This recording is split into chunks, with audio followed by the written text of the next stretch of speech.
Existem alguns conteúdos que sempre caem em provas de concursos públicos e no exame da OAB e são extremamente repetitivos. Então você precisa saber para não errar na sua prova. Eu sou Cíntia Brunelli e hoje eu vou te passar 50 dicas, macetes e pegadinhas comuns de direito constitucional e eu posso te garantir que pelo menos uma questão da sua prova vai estar aqui nas 50 dicas do vídeo de hoje. Esse vídeo vai ser muito especial, então o meu conselho de amiga é que você assista a esse vídeo mais de uma vez até você decorar tudo, porque ele é um vídeo curtinho, mas muito poderoso. E eu te convido a se inscrever no canal, porque tem muito conteúdo importante vindo por aí. Vamos às 50 dicas. Dica 1.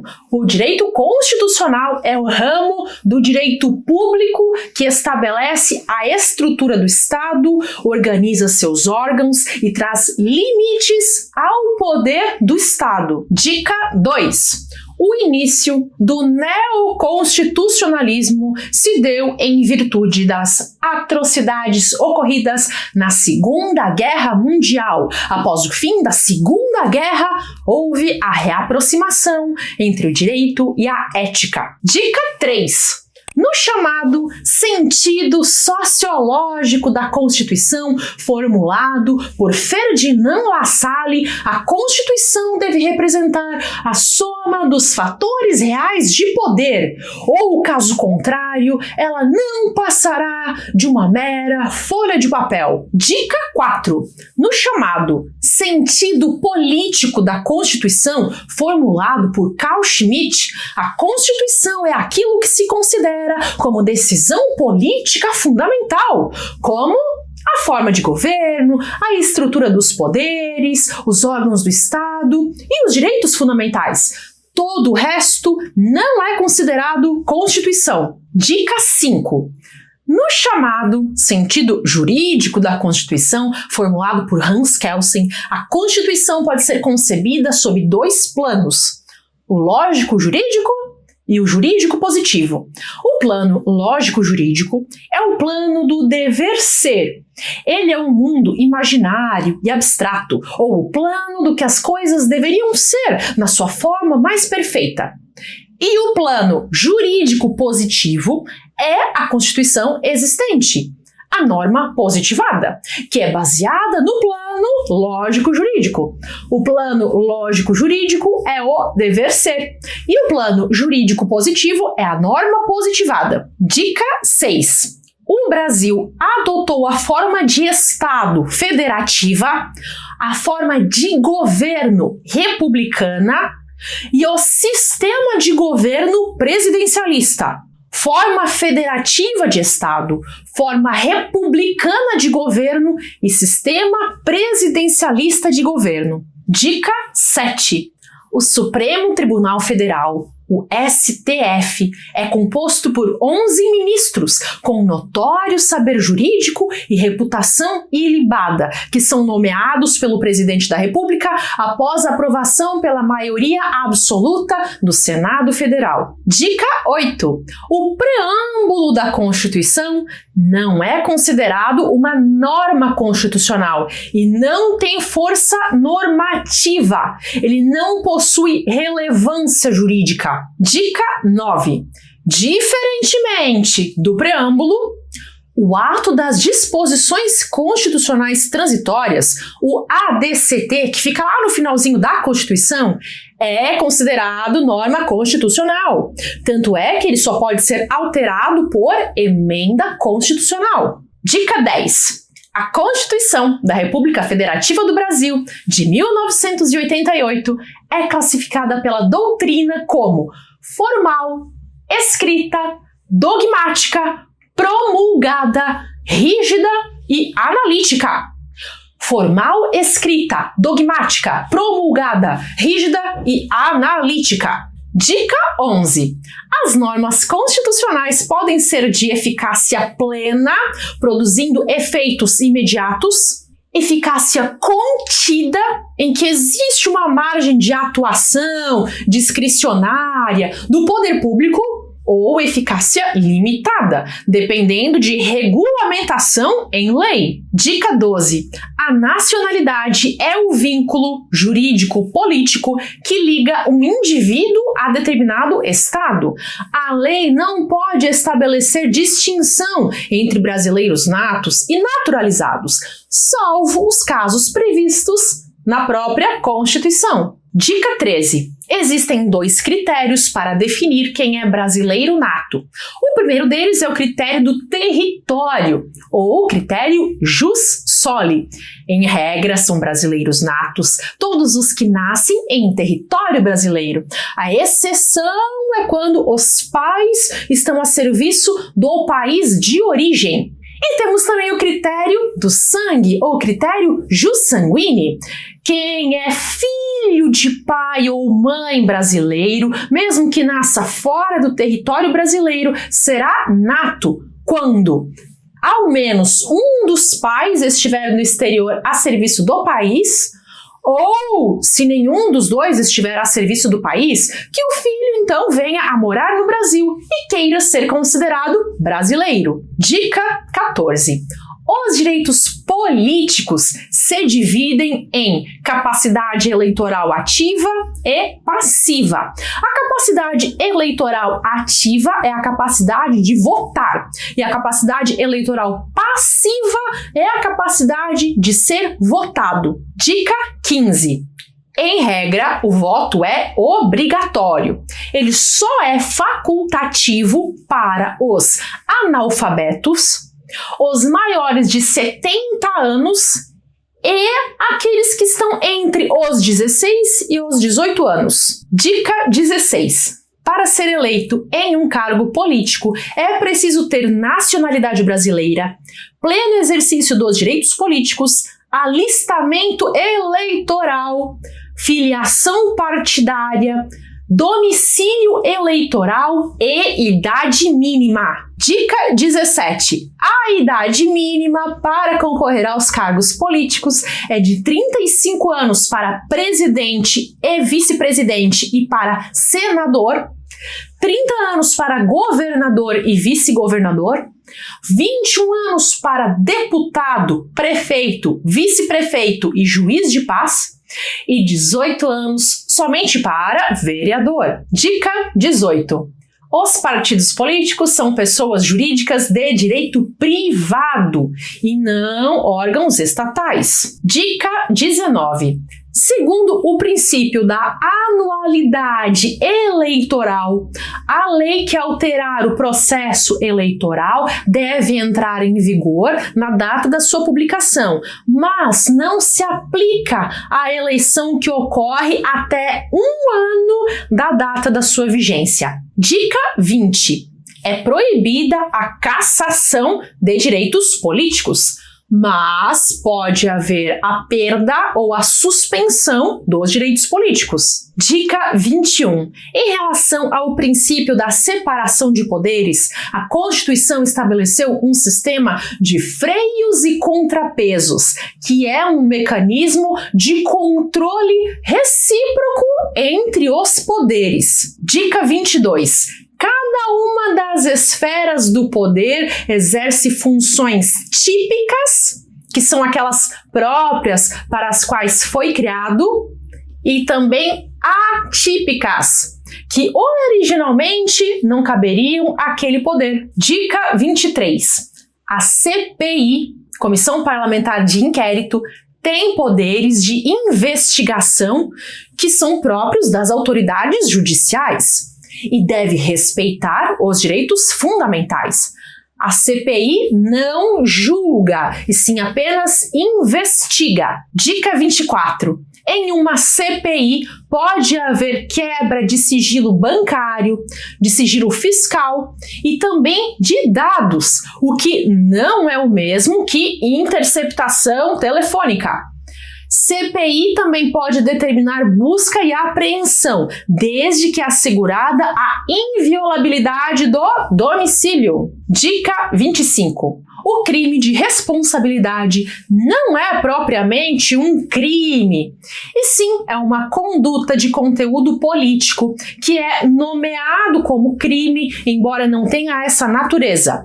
No crime de responsabilidade, a sanção é política, porque a punição é a perda do cargo e a inelegibilidade. Dica 26. O poder constituinte originário é o poder de criar uma Constituição. Ele é ilimitado e incondicionado, ou seja, uma nova Constituição pode tudo. Dica 27. O poder constituinte derivado deve obedecer a certos limites impostos pelo poder constituinte originário.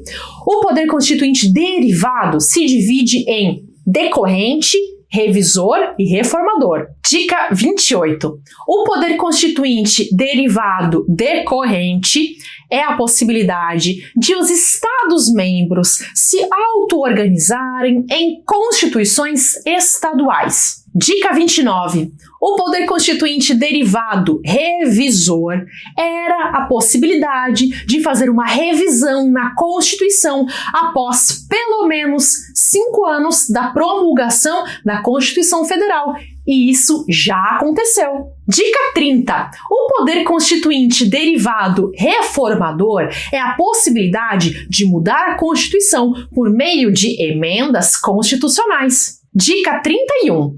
As normas constitucionais originárias não podem ser objeto de controle de constitucionalidade, mas as emendas constitucionais podem. Dica 32. O controle de constitucionalidade difuso ou concreto tem esse nome porque ele pode ser realizado de forma difusa, ou seja, por qualquer juiz ou tribunal, e ele é realizado a partir de casos concretos. Já no controle abstrato ou concentrado, não existe um caso concreto. O ato normativo é analisado em tese ou abstratamente, e esse controle é concentrado porque ele é realizado apenas por 2 tribunais, o STF, quando o paradigma for a Constituição Federal, ou o TJ, o Tribunal de Justiça, se o paradigma for a Constituição Estadual. Dica 33.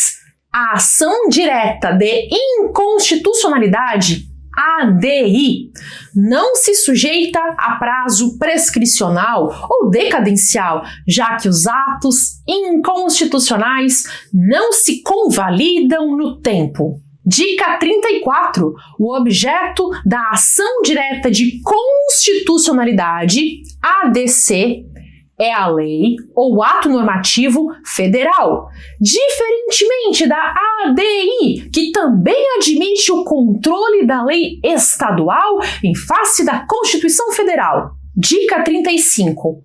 A ADPF, Arguição de Descumprimento de Preceito Fundamental, ADPF, é admitida quando houver controvérsia constitucional sobre lei ou ato normativo federal, estadual ou municipal, incluindo os anteriores à Constituição atual, mas desde que respeitado o princípio da subsidiariedade. A ADPF é subsidiária. Antes é necessário verificar se cabe outra ação do controle de constitucionalidade. Dica 36. A reclamação é um instituto processual que é destinado a preservar a competência do STF e garantir a autoridade de suas decisões, podendo ser ajuizada por todos aqueles que forem atingidos por decisões contrárias a um entendimento firmado pelo STF em caráter vinculante. Dica 37. A Constituição possui cláusulas pétreas. Não pode haver proposta de emenda tendente a abolir o voto direto, secreto, universal e periódico, a separação dos poderes, a forma federativa de Estado e os direitos e garantias individuais. Dica 38. A repristinação é um fenômeno legislativo no qual há a entrada novamente em vigor de uma norma revogada pela revogação da norma que a revogou. é a ressuscitação de uma lei velha. Não existe repristinação tácita. Ela só pode acontecer se for expressa. Dica 39. Plebiscito é uma consulta prévia ao povo a respeito de um determinado ato legislativo ou administrativo. E referendo é uma consulta posterior ao povo para saber se o povo ratifica ou rejeita um ato legislativo ou administrativo. Dica 40. Dentro da teoria das gerações ou dimensões do direito, nós podemos pensar que a primeira geração é a dos direitos de liberdade, a segunda geração é a da igualdade e a terceira geração é a da fraternidade. E alguns doutrinadores dizem que já teríamos uma quarta geração ligada à bioética, ao biodireito e às influências da globalização. Dica 41. O princípio da igualdade material é tratar igualmente os iguais e desigualmente os desiguais. Na medida da sua desigualdade, a Constituição permite que sejam feitas discriminações positivas para buscar minimizar as desigualdades. Dica 42. Segundo o princípio da legalidade, ninguém é obrigado a fazer